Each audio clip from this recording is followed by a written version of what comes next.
দাদা বাবু, তোমরা বাংলাদেশ নিবা না? আসো, বাংলাদেশ নিতে আসো। খেলা মুক্তি পাইছে জানো? লুৎফুজ্জামান বাবর। ভারতের এক আতঙ্কের নাম লুৎফুজ্জামান বাবর। আগে থেকে অনেক আতঙ্ক ছিল, এখন তো মুক্তি পাইছে। বুঝতেই পারছো, তোমাদের বাংলাদেশ নিতে আইসো। তোমাদের না চট্টগ্রাম, নোয়াখালী, কুমিল্লা খুবই প্রয়োজন। তোমরা আইসো, তোমাদের গণমাধ্যমে ঢুকলে দেখা যায় বাংলাদেশকে যে পরিমাণ অপপ্রচার চালাচ্ছ, তোমরা মনে হচ্ছে যে বাংলাদেশ তোমরা নিয়ে নিচ্ছ, বুঝছো? কিছু কিছু জিনিস আছে দেখবা, নিজেরা টুকরো করতে গিয়ে পরে নিজেরা দেশে টুকরো টুকরো হয়ে যাবে, বুঝতে পারছো? এটা বাংলাদেশ, বুঝছো? এখানে এক ইঞ্চি মাটিও বাংলাদেশের মানুষ কাউকে দিবে না। জীবন দিয়ে হলেও এই দেশটাকে রক্ষা করবে, বুঝছো? এবং আমরা সবাই যে কোনো মূল্যে দেশকে রক্ষা করবে। এক ইঞ্চি মাটিও কোনো দেশকে আমরা দিব না। দাদা বাবুরা, তোমরা নিতে আসো। হ্যাঁ, তোমাদের নোয়াখালী চট্টগ্রাম খুবই প্রয়োজন। অবশ্যই তোমরা আসবে নেওয়ার জন্য।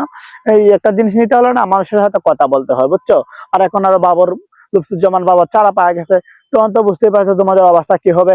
সেই সেভেন সিস্টারের কথা একটু মনে থাকে যেন। হ্যাঁ, বাংলাদেশের মানুষ আঙ্গুল চুষবে না বসে বসে। তোমরা বাংলাদেশের বিভাগ নিয়ে যাবা, বাংলাদেশের মানুষ আঙ্গুল চুষবে ব্যাপারটা।